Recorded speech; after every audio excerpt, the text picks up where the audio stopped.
Sr. Presidente.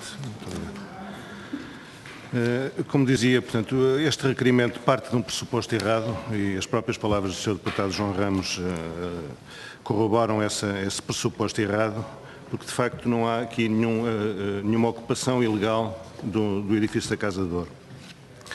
Esse edifício da Casa de Douro está registado em nome da Federação Renovação do Douro, na Conservatória do Registro Predial.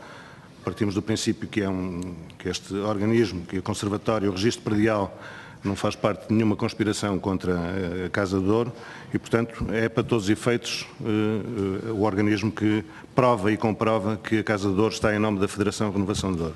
E a pergunta que se pode colocar é: se a Federação Renovação do Douro não tem legitimidade para estar na Casa de Douro, então quem tem legitimidade para estar na Casa de Douro? Pode-se pôr a pergunta ao contrário.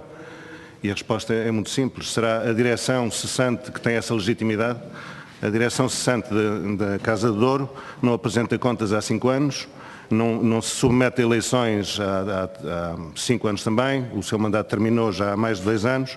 Os próprios estatutos que vigoravam à época dizem expressamente que a direção da Casa de Douro se considera demitida quando as suas contas, o seu balanço, o seu relatório de contas, o seu plano de atividades, o seu orçamento não é aprovado pelo Conselho Regional. Isso já não acontece há praticamente 5 anos e, portanto, desde há 5 anos que a Casa de Douro cessante, a direção da Casa de Douro cessante, não tem qualquer legitimidade para estar naquele espaço.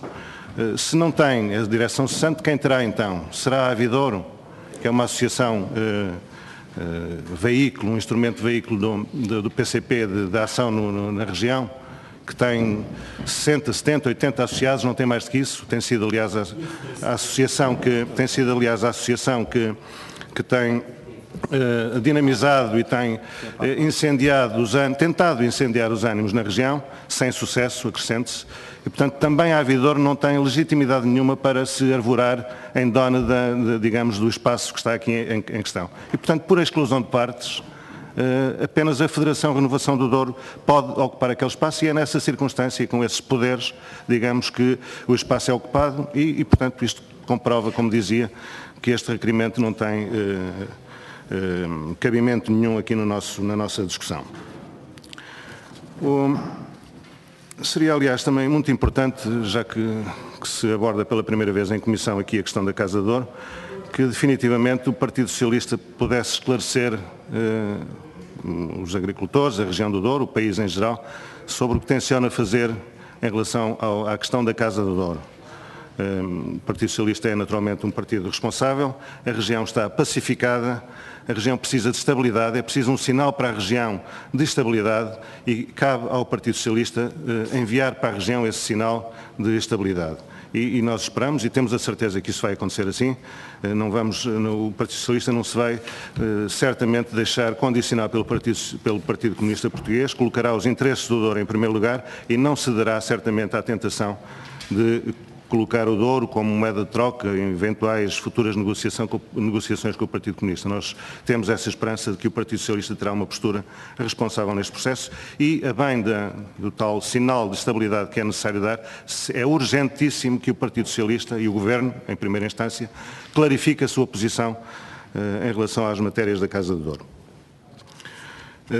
Acrescente-se ainda que não há nenhuma decisão judicial de nenhum tribunal que impeça que a Federação Renovação de Douro, a tal associação que ganhou o concurso, não há nenhuma decisão que coloque em causa a sua pertinência em estar naquele espaço.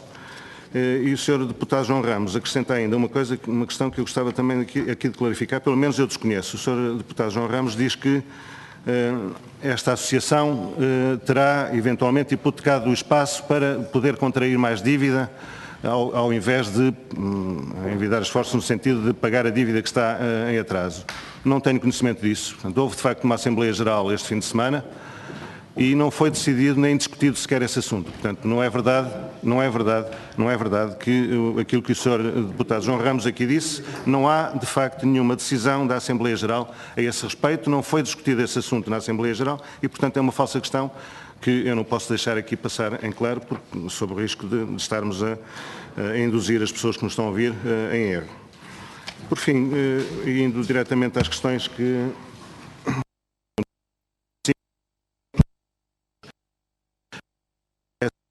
se encontrou a documentação que supostamente deveria estar na Casa de Ouro, os documentos contabilísticos, todos os documentos necessários para o desenvolvimento do seu trabalho, e se não encontrou, que diligências tomou a Sra. Doutora no sentido de comunicar às entidades da tutela, ao Ministério da Agricultura, ao Ministério das Finanças, eventualmente às entidades policiais, se desapareceram elementos da Casa de Ouro, provavelmente isso carece de uma queixa às entidades policiais, que diligências tomou a Sra. Doutora a esse respeito. Uma outra curiosidade que tinha aqui tomado nota, mas de certa maneira já foi satisfeita com a distribuição deste documento, eu tinha imensa curiosidade em saber qual é o estado da Casa de Ouro e das instalações, do património, porque de facto há muito tempo que não consigo visitar aquele espaço e tenho curiosidade em saber o estado em que foi deixado o património da Casa de Ouro pela anterior direção. Em relação, termino já com a última questão que se refere ao estoque dos 20 milhões de litros de vinho do Porto, avaliados em muitos milhões de euros, que servirão para pagar uma parte muito significativa da dívida da Casa de Ouro ao Estado e que a pergunta que eu deixava era, estão à guarda de quem? Não estão à guarda da doutora Célia Custódio, não estão à guarda das Finanças, não estão à guarda do Ministério da Agricultura, estarão à guarda de uma entidade que não existe em termos legais, estarão à guarda de alguém que não tem poderes para o efeito. É um estoque muito valioso, carece de manutenção, carece de tratamento, são vinhos, são produtos perecíveis, têm de ser bem acompanhados e perguntava-lhe qual é o estado desse estoque e que diligências também tomou para que esse património não venha a ser desvalorizado ao longo do tempo, eventualmente até desaparecendo algum dele. Não quero estar a levantar aqui falsas questões e testemunhos, mas no fundo quais as diligências que tem tomado ou tomou para que esse estoque se mantenha com o valor porque foi avaliado. Para já era isso. Muito obrigado. Eu pergunto à Sra. Doutora